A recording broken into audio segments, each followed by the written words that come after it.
Welcome to my channel simple rangoli Ramya. Hi guys, ಎಲ್ಲರೂ ಹೇಗಿದ್ದೀರಾ? I hope ಎಲ್ಲರೂ ಚೆನ್ನಾಗಿದ್ದೀರಾ. ನಾನಿವತ್ತು ಎಲ್ರಿಗೊಂದು ಪುಟ್ಟ ಕತೆ ಹೇಳೋಣ ಅಂದ್ಕೊಂಡಿದ್ದೀನಿ. ಒಂದೂರಲ್ಲಿ ಒಂದು ಆನೆ ಮರಿ ಇರುತ್ತೆ. ಆನೆ ಮರಿಗೆ ಒಂದು ದೊಡ್ಡ ಚೈನನ್ನು ಕಾಲಿಗೆ ಕಟ್ಟಾಕಿರ್ತಾರೆ. ಆನೆ ಮರಿ ಎಷ್ಟೇ ಪ್ರಯತ್ನ ಪಟ್ಟರೂ ಆ ಆ ಕಾಲಿಂದ ಚೈನ್ ತೆಗಿಯೋಕ್ಕಾಗಲ್ಲ. ಅಂದರೆ ಆ ಕಡೆ ಈ ಕಡೆ ಕಾಲಾಡಿಸೋದು ಎಲ್ಲ ಮಾಡುತ್ತೆ. ಬಟ್ ಅದಕ್ಕೆ ಎಷ್ಟೇ ಪ್ರಯತ್ನ ಪಟ್ಟರೂ ಅದಕ್ಕೆ ಕಾಲಿಂದ ಚೈನ್ ತೆಗಿಯೋಕ್ಕಾಗಲ್ಲ.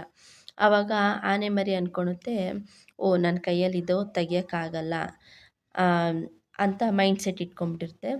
ಆಮೇಲೆ ಆನೆ ಮರಿ ಸ್ವಲ್ಪ ದೊಡ್ಡದಾಗ್ತಾ ಆಗ್ತಾ ದೊಡ್ಡ ಆನೆ ಆಗುತ್ತೆ. ಆ ದೊಡ್ಡ ಆನೆ ಆದಮೇಲೆ ಅದು ಫುಲ್ಲು ಶಕ್ತಿಶಾಲಿ ಆನೆ ಆಗಿರುತ್ತೆ. ಆವಾಗ ಅಷ್ಟೇ, ಆವಾಗ ಆ ಆ ಆನೆಗೆ ಒಂದು ಹಗ್ಗ, ಮಾಮೂಲಿ ಹಗ್ಗ ಒಂದು ಗಿಡಕ್ಕೆ ಕಟ್ಟಾಕಿ ಆನೆ ಕಾಲಿಗೆ ಕಟ್ಟಾಕಿರ್ತಾರೆ. ಆವಾಗೂ ಅನಿಸುತ್ತೆ ಆನೆಗೆ, ಓಹ್ ನನಗೂ ಇವಾಗ ತೆಗಿಯೋಕ್ಕಾಗಲ್ಲ, ನನ್ನ ಕಾಲು ಕಟ್ಟಾಕಿದ್ದಾರೆ ಅಂತ ಅಂದ್ಕೊಂಡು ಬೆಳಿಗ್ಗೆಯಿಂದ ಸಂಜೆವರೆಗೂ ಅಲ್ಲೇ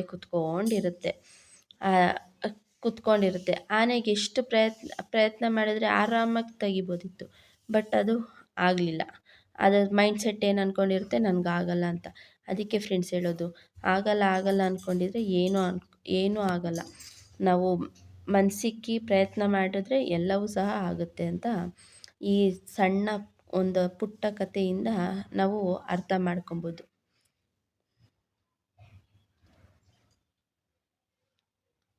ಥ್ಯಾಂಕ್ ಯು ಫಾರ್ ವಾಚಿಂಗ್.